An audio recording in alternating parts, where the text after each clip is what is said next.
Olá, bem-vindo ao canal Livro Aberto. Hoje daremos continuidade aos comentários da revista da Escola Bíblica Dominical da editora Betel. O tema da nossa conversa hoje é a lição de número 10, o relacionamento ideal entre os cônjuges. O pastor Valdir utilizou para fundamentar este assunto Provérbios capítulo 31, versículos 10 e 11, 28 e 29 e Cantares capítulo 8, versículo 7. Mais uma vez, eu não vou fazer referência ou não vou comentar diretamente esses textos. Posso até referenciá-los, mas não vou comentá-los. Desde que Deus uniu o primeiro casal no Éden, vem sendo travada uma luta a fim de tornar a convivência entre marido e mulher algo que contribua para o crescimento e amadurecimento dos dois. E eu quero dizer que nós não devemos romantizar o casamento, colocando como algo idílico que é capaz de proporcionar toda satisfação aos cônjuges. Isso não acontece. E por que isso não acontece? Porque cada um de nós tem uma personalidade, cada um de nós tem um caráter, cada um de nós tem temperamentos diferentes, cada um de nós... Quando nos casamos, nós levamos para o nosso novo relacionamento as nossas individualidades, os nossos costumes, os nossos hábitos. Tudo isso nós levamos para junto da pessoa com quem nos casamos.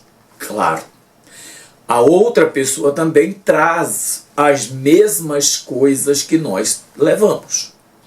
E isso acaba entrando em choque muitas vezes. Então, aquilo que durante o período de namoro e noivado poderia ser um momento, algo extremamente prazeroso, feliz, às vezes tem que passar por algumas etapas até chegar a esse ponto de trazer felicidade e alegria para os cônjuges, com certeza. Primeiro, nós não podemos esquecer que o casamento ele não é uma experiência que pode ser interrompida a qualquer hora. Não deu certo, a gente acaba. Primeiro, casamento não pode ser desfeito.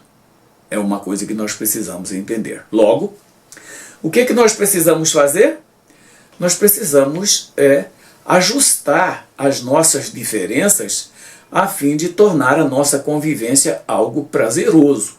Esse é, sem dúvida, um dos princípios que deve motivar o comportamento dos dois, tá ok? O casamento é definitivo, o casamento é para toda a vida, por isso, uma coisa que nós precisamos fazer muito antes de nos casarmos é refletir. Agora, depois de casar, temos que assumir a nossa posição e as consequências daquela escolha que nós fizemos. A lição dessa semana nos possibilitou, e vai nos possibilitar agora nesse comentário, discutir algumas coisas que pode melhorar o nosso relacionamento, a nossa convivência conjugal. E é isso que nós pretendemos fazer. A nossa relação precisa ser algo prazeroso. Claro que há contratempos, claro que há imprevistos, claro que há momentos em que a opinião de cada um quer prevalecer e isso gera atritos, mas de toda forma o nosso casamento precisa nos proporcionar momentos de alegria, de prazer e de felicidade. O meu objetivo nesse comentário é mostrar que pode haver relacionamentos harmoniosos entre duas pessoas, mesmo com gostos diferentes e personalidades distintas. E eu quero começar esse assunto falando sobre o fundamento do relacionamento conjugal. Veja, assim como qualquer estrutura precisa de ter uma base, um fundamento sólido para ficar firme nos momentos de tempestades, de ventos fortes e tudo mais, o casamento é a mesma coisa. Ele também precisa de bases bastante sólidas. E para qualquer relacionamento conjugal se solidificar, a fim de proporcionar aos cônjuges segurança no crescimento proporcionar momentos de alegria. Eu diria que existe inúmeras coisas que precisam ser feitas. Claro que nesse estudo nós não temos a possibilidade de discutir aqui todas elas. Provavelmente fazer apenas uma amostra daquilo que precisamos ter para fundamentar o nosso casamento. Mas eu diria que pelo menos algo entre 5, 6 colunas bem resistentes nós precisamos ter para que o nosso casamento se firme. Essas colunas, claro, elas não são construídas após o casamento. Elas são construídas, elas são colocadas na nossa relação a partir do namoro. Você tem o primeiro momento, que é o namoro, depois o noivado e por fim o casamento. Depois do casamento, o que nós temos que fazer é apenas aprimorar aquilo que durante o namoro e o noivado nós preparamos para a nossa vida conjugal. Eu diria que é o seguinte: entre essas colunas eu vou apenas nomear algumas delas. Primeiro, o amor conjugal verdadeiro. Isso é necessário. Segundo, companheirismo. Terceiro, fidelidade e lealdade. Quarto, confiança. Quinto, diálogo franco. E 6, o ato conjugal em si.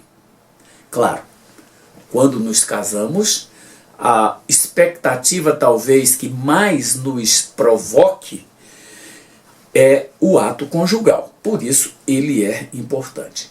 Eu quero rapidamente fazer um comentário sobre cada uma dessas colunas que eu estou propondo aqui para a estabilização de um casamento, de um relacionamento conjugal. Veja, o amor conjugal verdadeiro. Ele está na Bíblia como uma parte fundamental do relacionamento que nos possibilita a prática de uma das mais relevantes atitudes na vida matrimonial. Olha só, eu quero usar aqui apenas 3 versículos para dizer como o amor que deve prevalecer no casamento e na vida do casal está descrito na Bíblia. Primeiro, Provérbios capítulo 10, versículo 12, diz assim: o ódio excita contendas, brigas ou conflitos, poderíamos colocar, mas o amor cobre todos os pecados. Anote isso. O amor cobre todos os pecados. Eu diria que o amor ele se opõe ao ódio, ele se opõe a sentimentos maldosos, ele se opõe a todo tipo de comportamento ou de sentimentos que poderia provocar uma reação a fim de prejudicar o outro. O amor ele evita contendas, brigas, conflitos, porque o amor ele cobre todas as transgressões, todos os pecados. Logo, ele perdoa. O amor verdadeiro é capaz de perdoar. E perdoar não apenas aquelas pequenas falhas, mas todas as falhas da pessoa.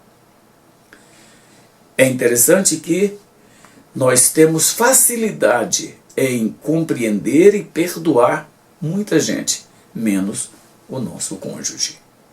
Mas veja, o amor descrito em Provérbios capítulo 10, versículo 12, diz que ele cobre todos os pecados.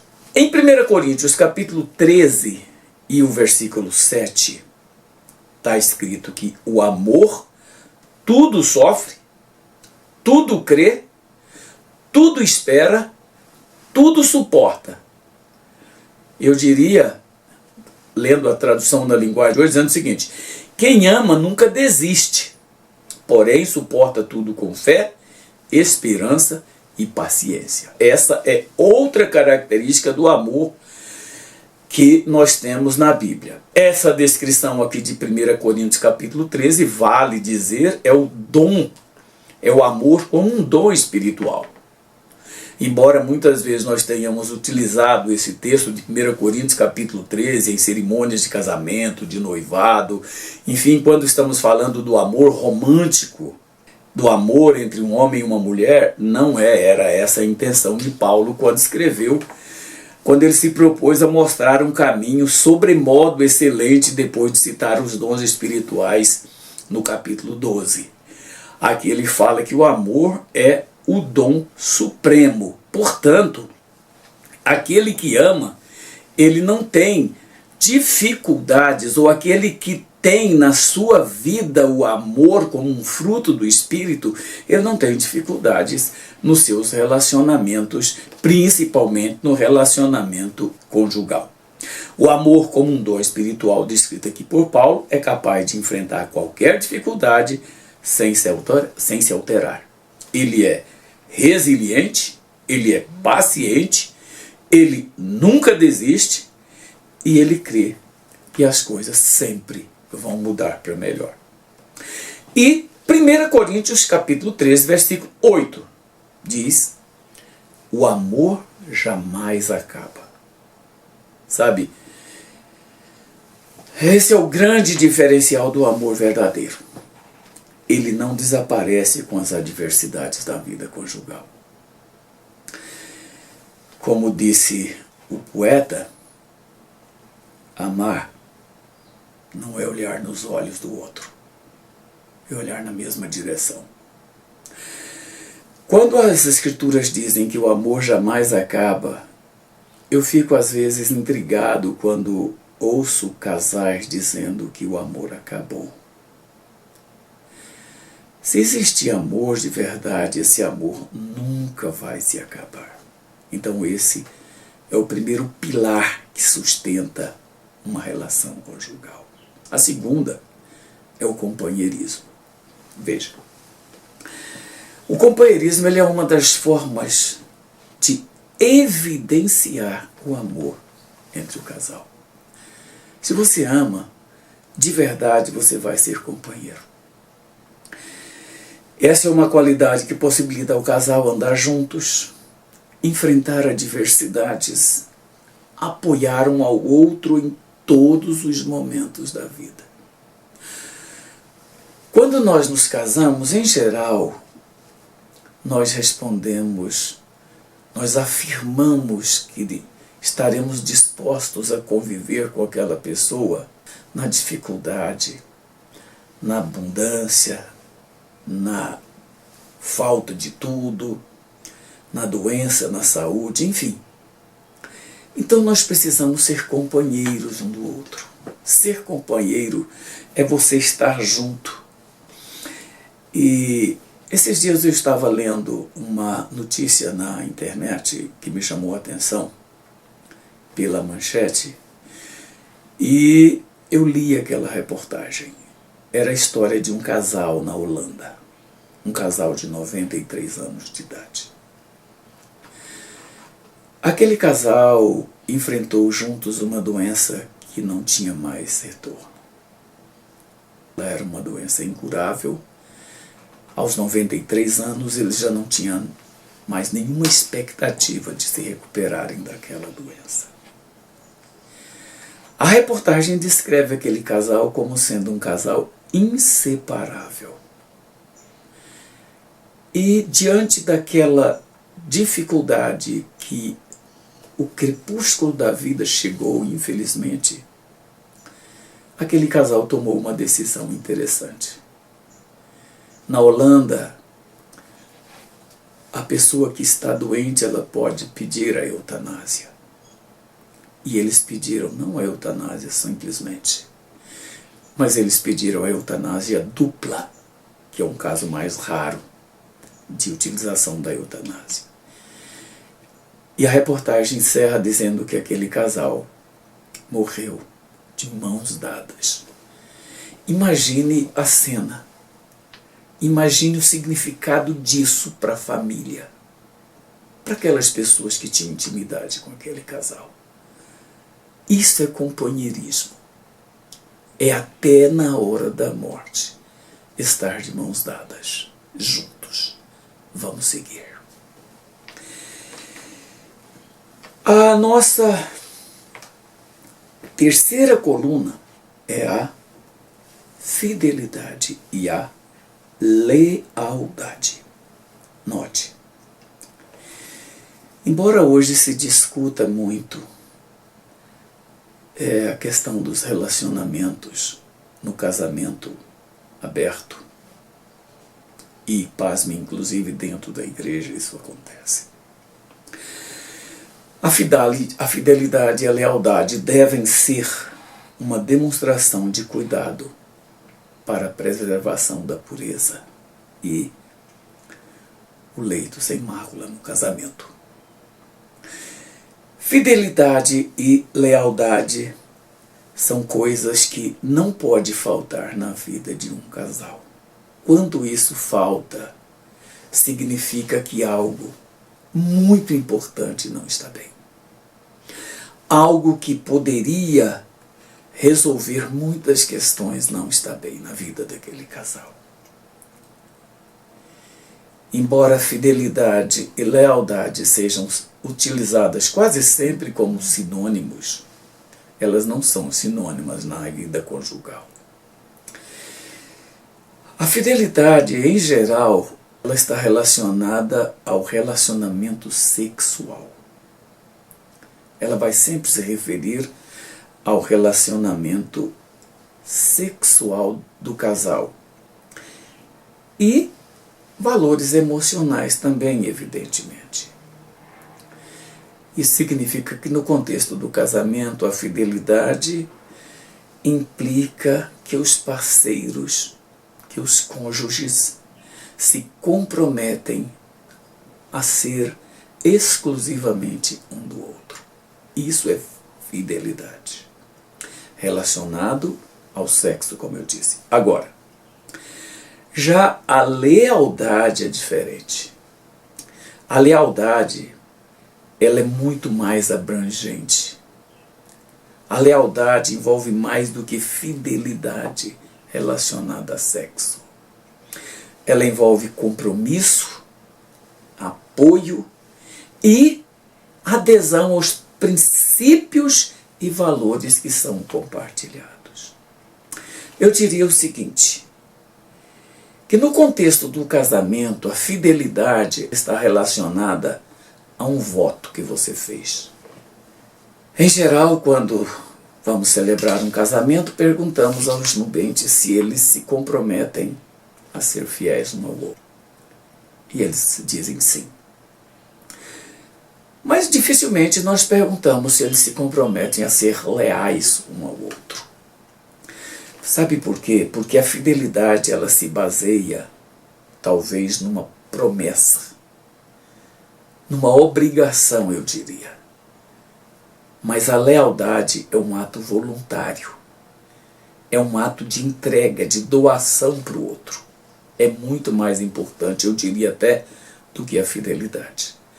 Você pode ser fiel e não leal, mas você não pode ser leal sem ser fiel. Essa é a grande diferença. A outra coluna, eu diria, é a confiança mútua. Veja, esse fator ele é absolutamente importante para o relacionamento conjugal. Se entre o casal não houver confiança mútua, surgirão episódios de crise de ciúme, discussões, acusações que podem chegar a situações extremamente desagradáveis para o casal e até para as famílias. A confiança ela é conquistada com atitudes que mostram para o cônjuge o valor que o outro está dando ao casamento que ele fez. Isso é confiança. Qualquer pessoa, eu diria, que não se sente valorizada, prestigiada, pode desenvolver a desconfiança dentro do casamento. E mais, uma pessoa que não desenvolve esse tipo de comportamento, ele pode também não ser fiel, não ser leal, e o amor entre eles pode, com certeza, esfriar. Ainda uma outra coluna, eu diria, é o diálogo franco. Uma das coisas que os cônjuges reclamam no relacionamento conjugal é a falta de diálogo, de conversas. Muitas vezes os cônjuges têm assunto para conversar com os amigos, com os outros parentes, mas não tem com o cônjuge. Começam a falar e às vezes a conversa se torna um monólogo.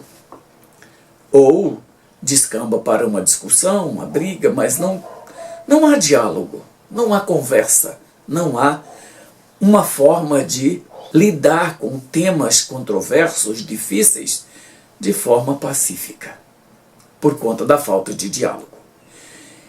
Em geral, quando nós estamos namorando, ou quando o casal está namorando, as conversas são intermináveis. A gente não tem vontade de sair de perto, a gente não quer deixar o lugar onde a gente está junto da pessoa. As ligações telefônicas que fazemos no período de namoro são de horas e horas conversando, dá para parar. Agora, parece que quando a gente acaba, o assunto termina. A realização do casamento parece que ela é o fim das nossas conversas. Uma vez eu ouvi de um garoto, um adolescente, nós estávamos numa cerimônia de casamento, ele disse assim: irmão Jacildo, você sabia que o casamento é um sepulcro? Eu disse, como? Ele disse, porque antes do casamento as pessoas estão vivas, ativas, gostam de muita coisa. Quando se casam, morrem. Todo o ânimo, todo o desejo desaparece. Por incrível que pareça, isso às vezes é verdade. Agora, saiba que o diálogo ele ajudará o casal a chegar a um denominador comum, mesmo em questões que são às vezes bem sensíveis. Então a gente precisa entender isso. E eu diria que a última coluna para um relacionamento saudável é o ato conjugal. O que é o ato conjugal? É a prática da relação sexual entre casais casados. Sua realização envolve aspectos físicos, emocionais, sociais, espirituais e vai por aí. Vai depender do casal. Primeiro, deve haver consentimento mútuo. O ato conjugal só deve acontecer quando há consentimento livre e mútuo de ambos os parceiros, ou de ambos os cônjuges. O respeito, a comunicação é muito importante diante disso. Quantos casais estragam suas relações por conta de um ato conjugal mal feito e até sem consentimento? Alguns homens, principalmente, cometem verdadeiros estupros em suas esposas por conta da maneira como eles conduzem uma relação íntima, um ato sexual. O ato sexual também envolve intimidade emocional. Além do aspecto físico, o ato conjugal muitas vezes envolve uma conexão emocional entre o casal. A intimidade emocional pode fortalecer o vínculo entre o casal. Eu costumo dizer em muitas ocasiões que ninguém toca o corpo de uma pessoa ou o toque dele no corpo de uma pessoa só terá sentido se as emoções estiverem entrelaçadas. Você pode ter relações sexuais, você pode fazer o jeito que você quiser, mas se não tiver entrelaçamento de emoções, o ato sexual é um ato muito mais animalesco do que prazeroso e humano. O ato sexual ele exige demonstração de afeto. O homem jamais deve praticar um ato sexual sem que ele demonstre afeto pela sua esposa. E a esposa também não deve ter um ato sexual simplesmente para atender a uma exigência, a um pedido. A demonstração de afeto, de carinho, de prazer entre o casal, eu diria, é mais importante do que o ato sexual em si. Essa demonstração de carinho, essa demonstração de intimidade emocional, tudo isso é mais importante para o casal do que o ato sexual em si. Até porque o ato sexual em si pode ser algo rápido. Agora, essa parte não. Essa outra parte, a demonstração de afeto, as emoções comprometidas, é muito mais demorada. Está presente nos momentos que antecedem e que procedem o ato sexual. E o ato sexual ele envolve cumplicidade. A cumplicidade entre o casal pode ser uma característica importante. Aliás, é uma característica importante no ato conjugal. E isso inclui compreensão, apoio e a disposição de compartilhar o que o ato conjugal pode proporcionar de prazer de um para com o outro. Ninguém deveria praticar um ato sexual sem primeiro estar preparado para isso, sem se preparar para isso. Olha, eu diria o seguinte, que num relacionamento sexual, se você vai gastar 5, 10 minutos no ato em si, eu diria que você precisa gastar mais de 1 hora preparando para isso. É isso que fará a diferença no ato sexual que você vai praticar. Isso é importante. E ainda mais, você precisa ter cuidado com a saúde e com o bem-estar do outro. O ato conjugal pode contribuir para a saúde física, emocional e até espiritual do casal. Isso tudo vai depender de como esses limites são utilizados e aplicados. O bem-estar geral no relacionamento conjugal depende exatamente de como o homem principalmente se comporta. Claro, o papel da mulher também é importante, mas a participação do homem é muito mais expressiva. Por quê? Fazendo uma comparação até grosseira, eu diria, entre o homem e a mulher no ato sexual, o homem é o elemento ativo, a mulher é o elemento passivo, em tese, porque às vezes essa condição pode ser alterada, mas em princípio é isso. Portanto, quem deve tomar todo cuidado para que a relação seja prazerosa para ambos é principalmente o homem. E outro aspecto que é relevante na questão do ato sexual é o respeito e a comunicação. Veja, o respeito mútuo é vital no ato conjugal. Isso inclui respeitar os limites do parceiro. Há muitas mulheres que são infelizes no casamento, principalmente por conta da maneira como é conduzido pelo homem o ato sexual. Não há o respeito, não há o limite. Olha, o ato sexual, ele é talvez um ato que poderíamos dizer que ele é santo no relacionamento. Claro, eu estou usando a palavra santo aqui com certo exagero, mas para você perceber a importância do ato sexual no casamento e como ele deve ser praticado.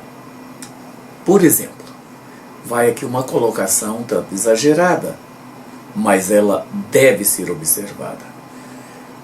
Você que é homem não deve procurar ter relações com a sua esposa sem que você se prepare devidamente para isso, principalmente, e pasmem, no aspecto higiênico do seu corpo.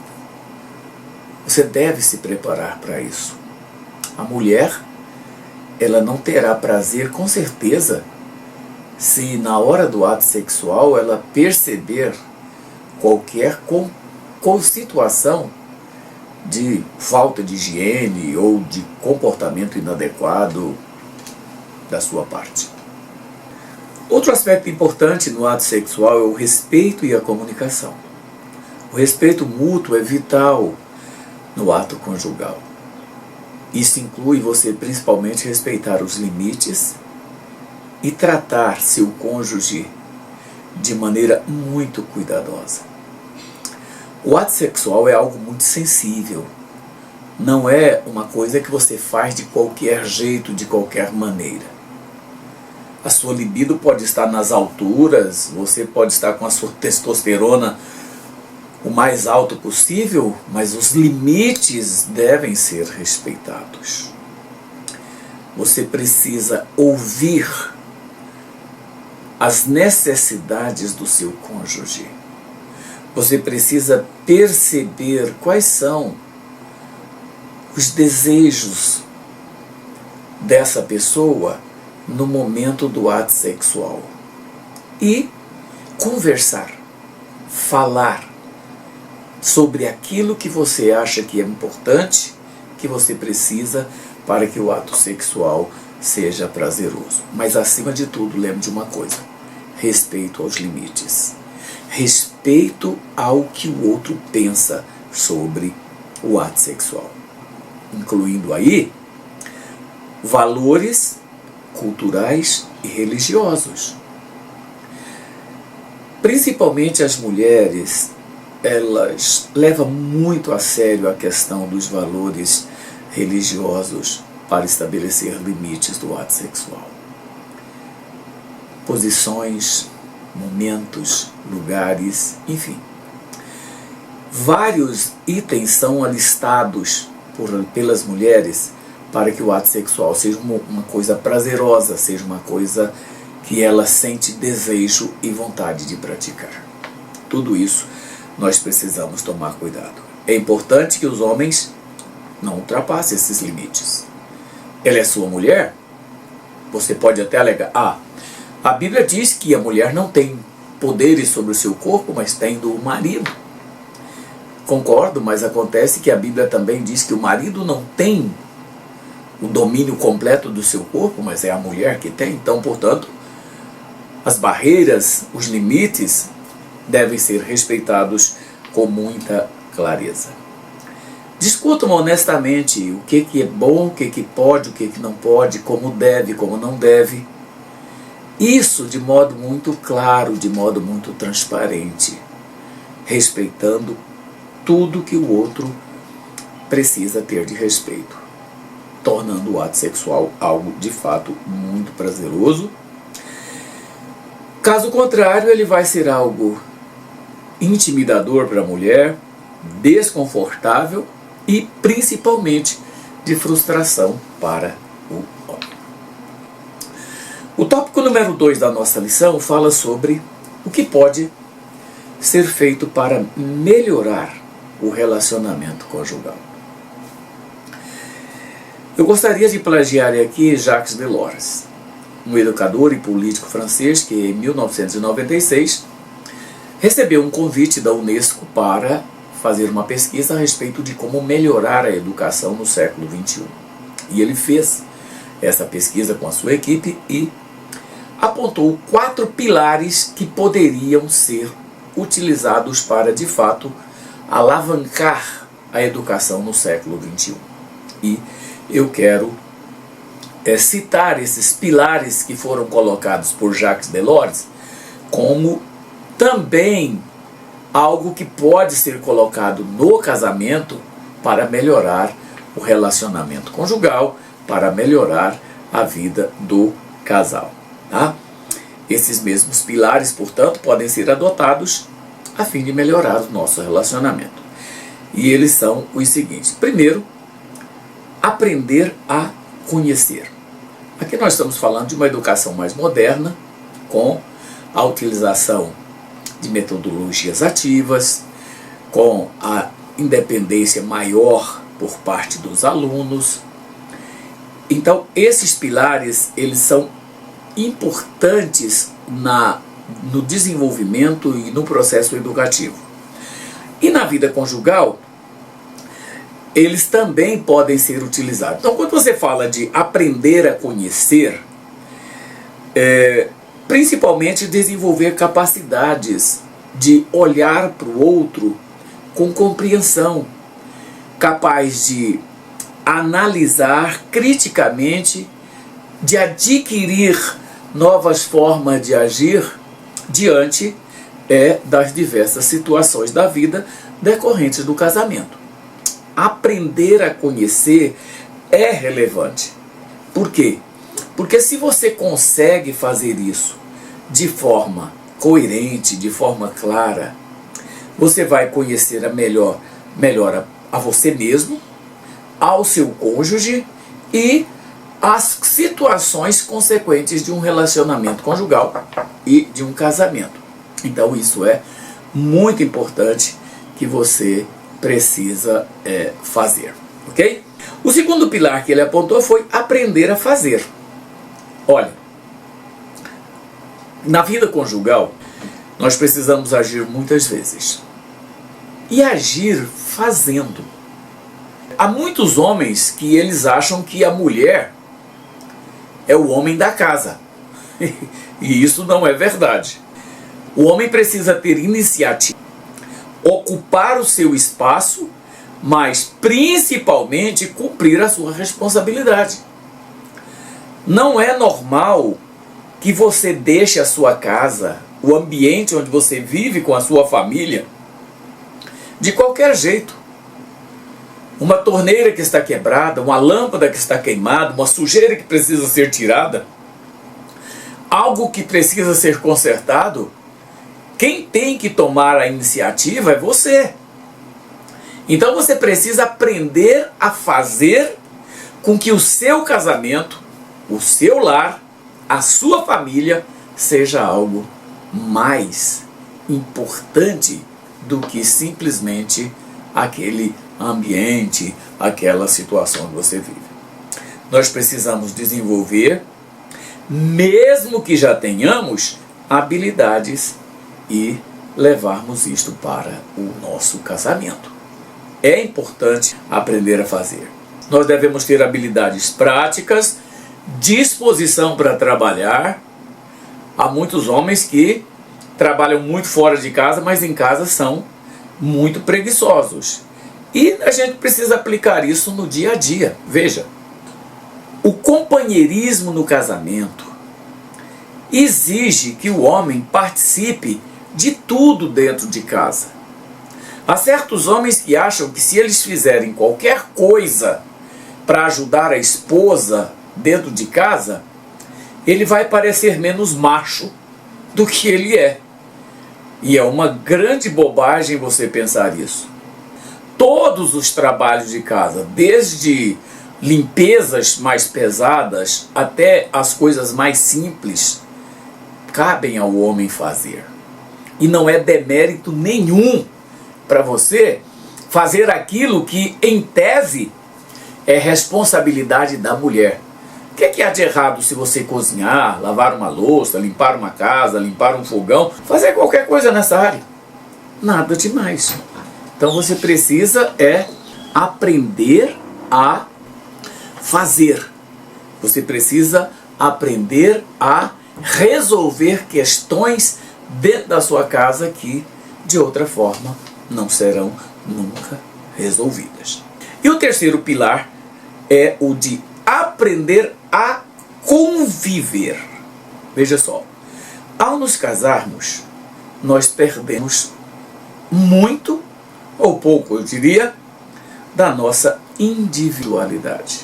Quando somos solteiros, nós temos toda a independência, toda a liberdade do mundo.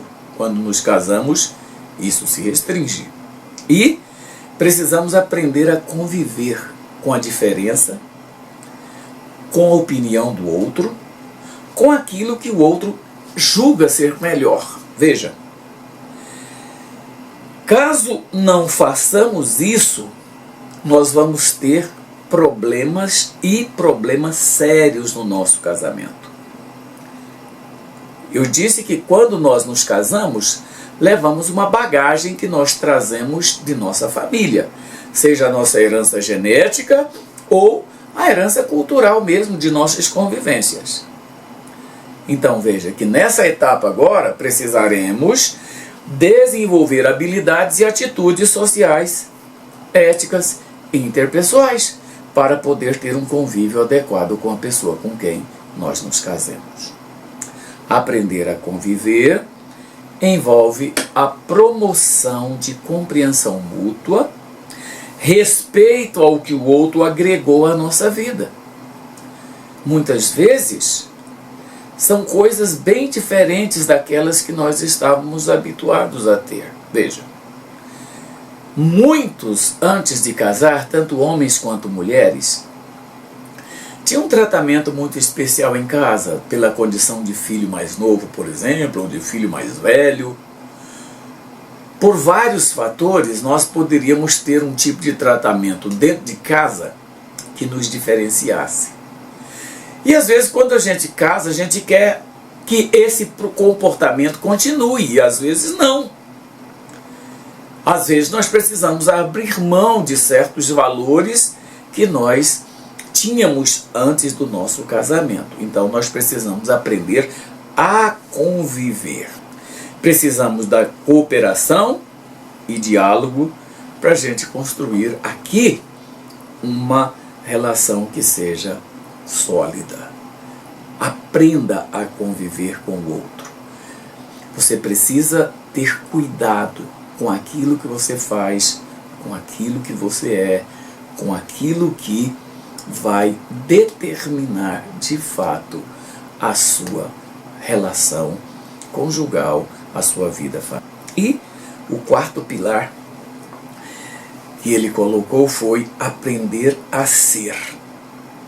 Após o casamento, desenvolver a capacidade de conhecermos a nós mesmos e a ajustar traços da nossa personalidade à nova realidade após o casamento, principalmente conhecendo a nós mesmos, muito mais do que nós achávamos que conhecíamos. Então nós precisamos disso.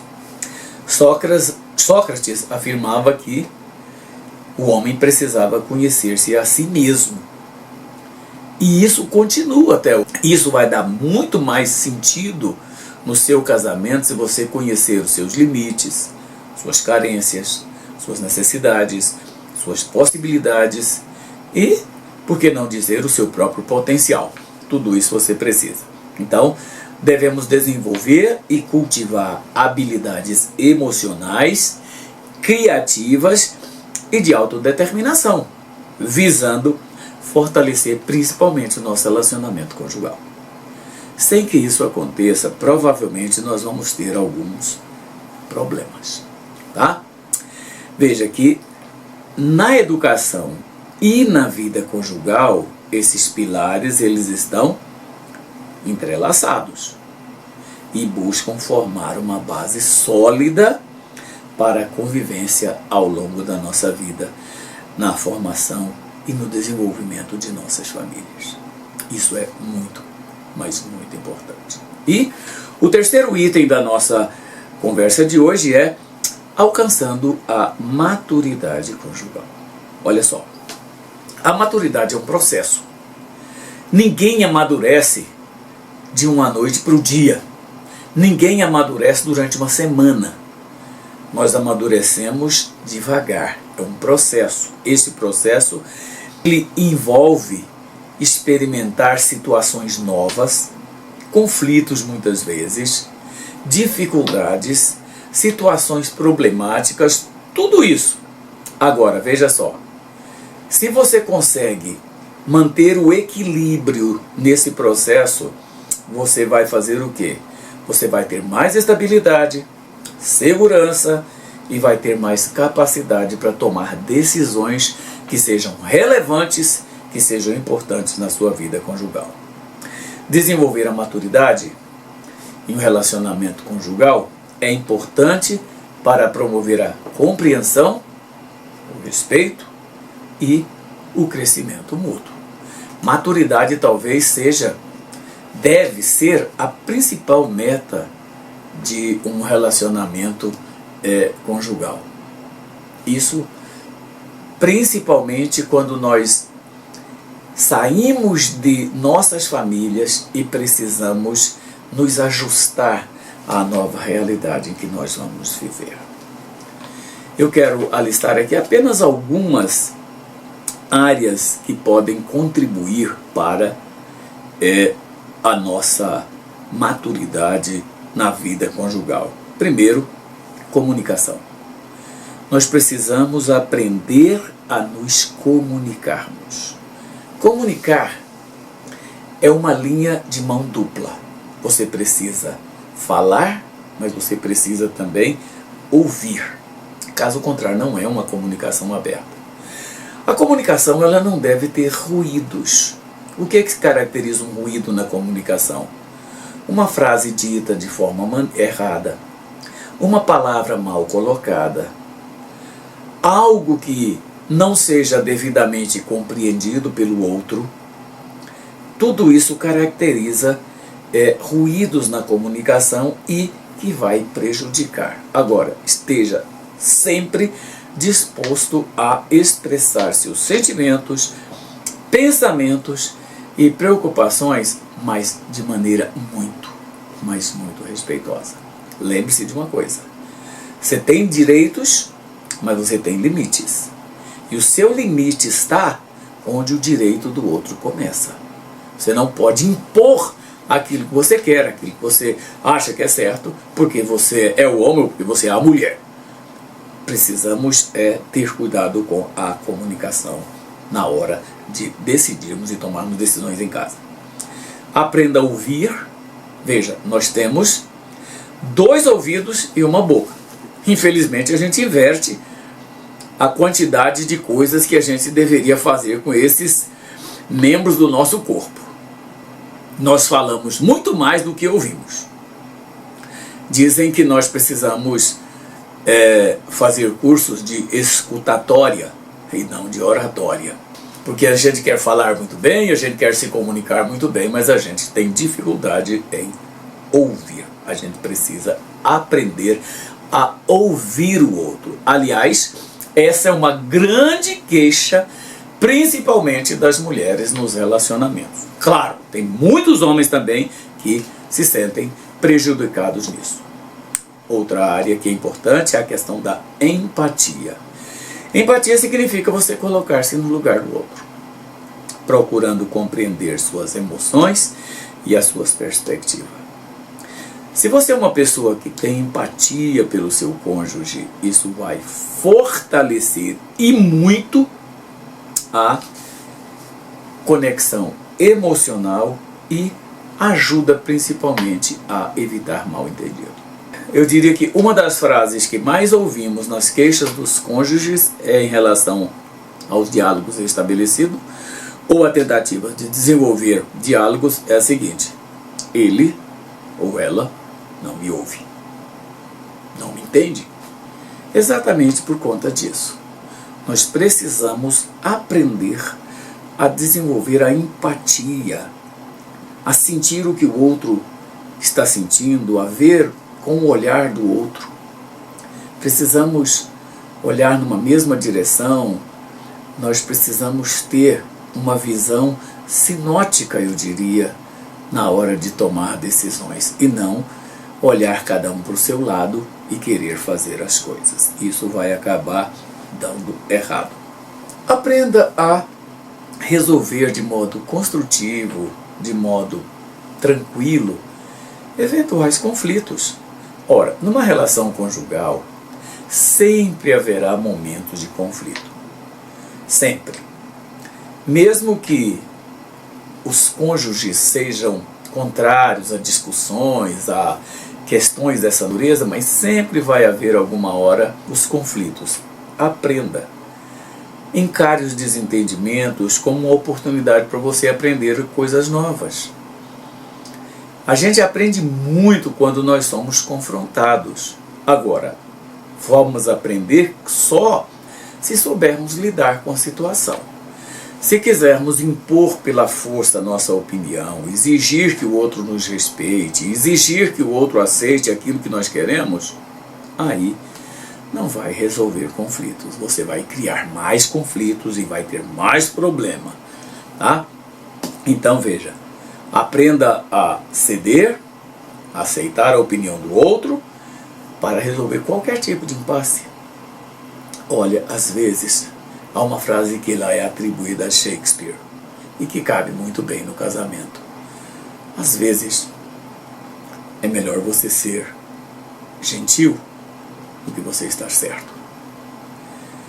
Se você tiver de escolher entre impor uma situação porque você está certo e ser gentil com a outra pessoa, opte por ser gentil e deixe que a vida leve você para frente numa situação muito mais agradável e vai trazer muito mais prazer para você.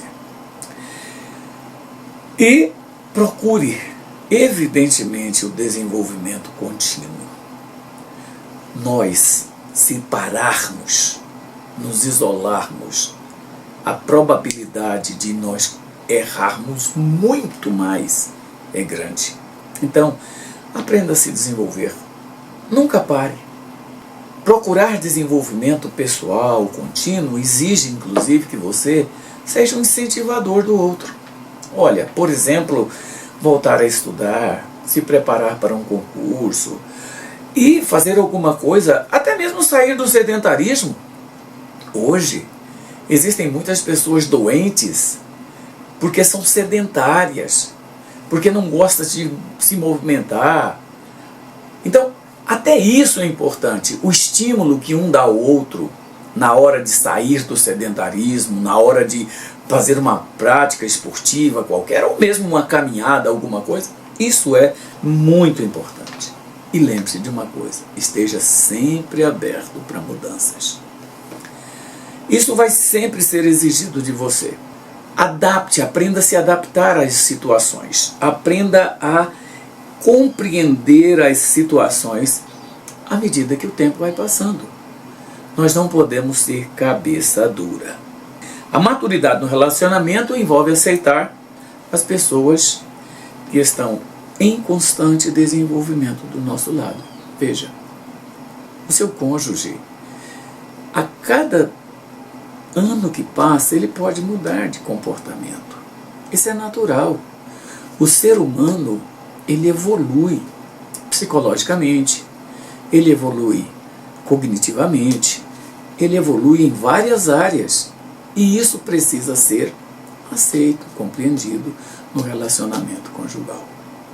E eu quero encerrar a nossa conversa de hoje falando sobre algumas aplicações a respeito desse assunto que nós acabamos de falar. Primeiro, um relacionamento conjugal pleno não é atingido logo no início do casamento. Você vai ter que trabalhar para isso. Você vai ter que lutar para isso.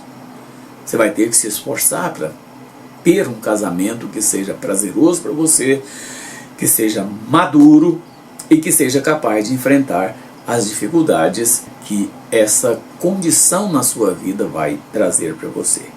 Além disso, não romantize seu casamento achando que ele vai conduzi-lo ao idílio. Não vai. Agora, por outro lado também, não terrorize o casamento achando que o casamento é algo que vai trazer muitas complicações, muitos problemas e uma verdadeira guerra dos sexos. Isso não tem sentido. Não romantize, mas também não considere que você tem uma inimiga ou inimigo dentro de casa. Vocês são companheiros, são cônjuges, estão um ao lado do outro.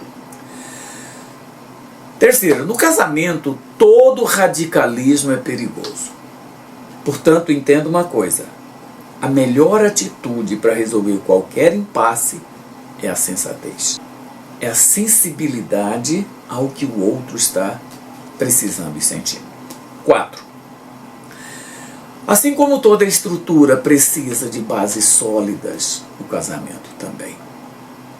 Então procure fortalecer o seu casamento com aquilo que vai te ajudar a enfrentar as crises, as dificuldades. Porque você fazendo isso, você vai ter um relacionamento conjugal muito mais prazeroso, muito melhor, muito mais capaz de possibilitar de dar a você as melhores opções na sua vida.